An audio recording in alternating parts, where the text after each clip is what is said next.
It's going to be a busy sporting weekend ahead as we're coming up this weekend.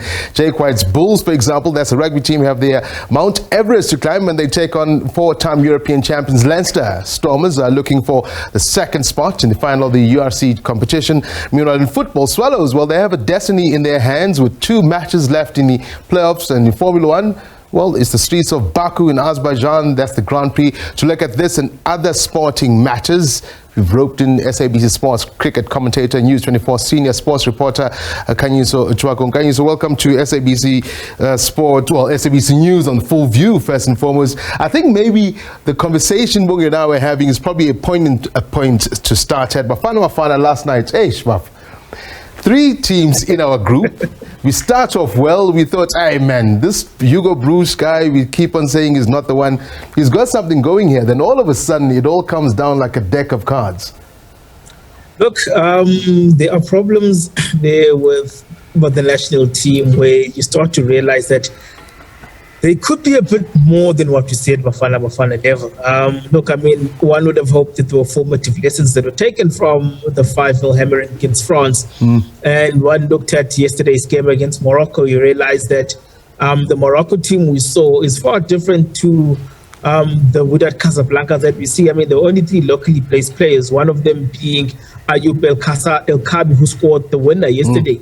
I recognize that name because I do watch a fair bit of continental football. But look, there are things that Maghreb Africa is doing correctly, that being Algeria, Libya to an extent, Egypt, Morocco, in that a lot of their players are born in France through colonial ties. They do a lot of the developmental football in France. And then when it comes to adolescents, they have an opportunity to pick from one of their allegiances. They could either stay and play for France, or they could actually play for one of those particular countries. And I mean, look, it's working out particularly well for them. Yeah. But that said, Bafana were played yesterday. The result does not massively that Bafana. They weren't competitive. It was one-way traffic. Look, it was a mixed bag totally yesterday when you think the fact that Egypt lost 2-0 to Ethiopia. Yes, Ethiopia, we've always known a good, strong team. But, when you think of African football, Egypt, you'd expect them to cruise through any group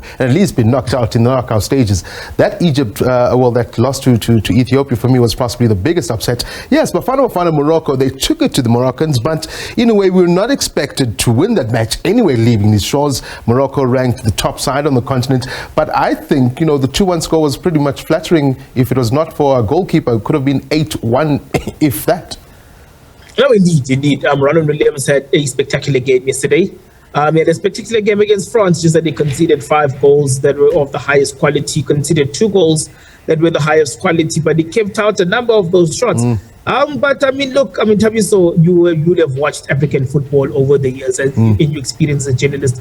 There is something to qualification on the African continent that is not seen anywhere else, which is why sometimes the move from CAF to ban teams who have underdeveloped facilities from hosting matches can work and not work, because look at what's happened, that Liberia now will be playing their games in Morocco.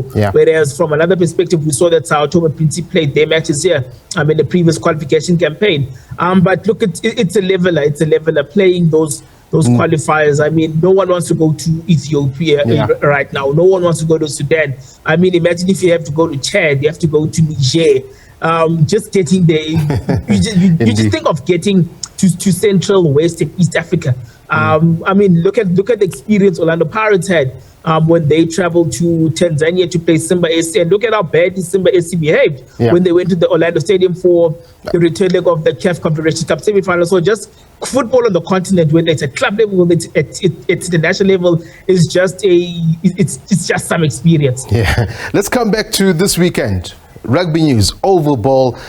The Sharks are currently, in fact, not the Sharks. It is a Sharks Currie Cup. They're up against Province right now. I'm not wanting to look at the score because my team is losing, but it's the Bulls match that we're interested in. It's the URC Championship that we're interested in. 2 South African teams. We could have a URC final here at home, starting with the Bulls later tonight. Look, the big probability for that to happen is that the Bulls need to play out of their skins. For that to happen, they'll probably have to play their final and the semi-final Traveling isn't an issue anymore, because this is not Super Rugby where you have to travel across the ocean, across time zones.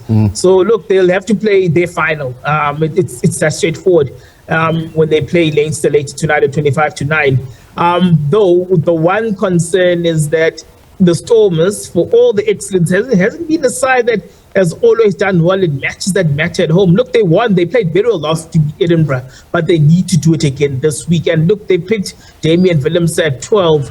I mean, I'm not quite sure what the status of his elbow injury at the moment. I mean, he missed the last 2 matches, and I'm not sure if he was in great enough shape to actually play the past 2 games. But clearly, a gamble has been taken by John Dobson. The success of the gamble will be seen tomorrow.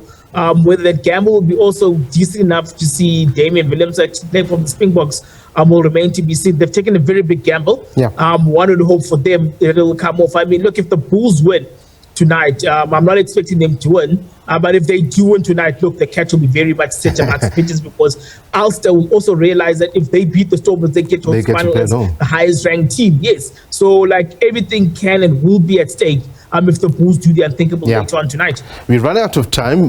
Dame Willems, as far as I hear, I think he's trimmed his 6-week injury to 2-week break, so that could be one to look forward to. Let's bring Formula 1 in. Look, you know I'm a Silver Arrow man. It's not been the greatest of seasons for me. It was good seeing Checo finally get one the other week, especially for I'm not a Red Bull fan either. But this season and how last season ended is turning out to be quite an interesting one for pure lovers of Formula 1, not just the drivers, but pure lovers of the sport.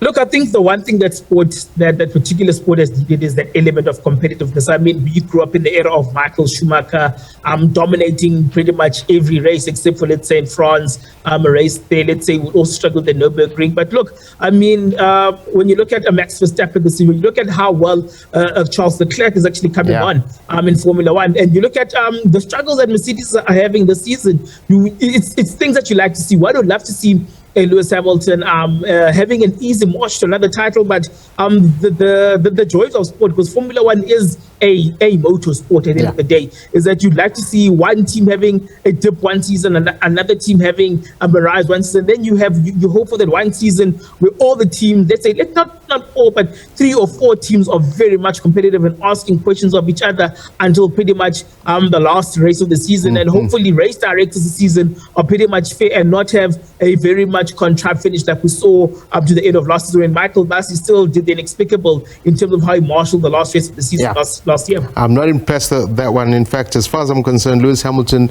was robbed in everything, because he should have 8 titles for now. But unfortunately, that's where we're going to have to wrap it with you for this evening. Khanyiso Tshwaku, thank you very much indeed for joining us. SABC Sports cricket commentator as well as senior reporter, News 24.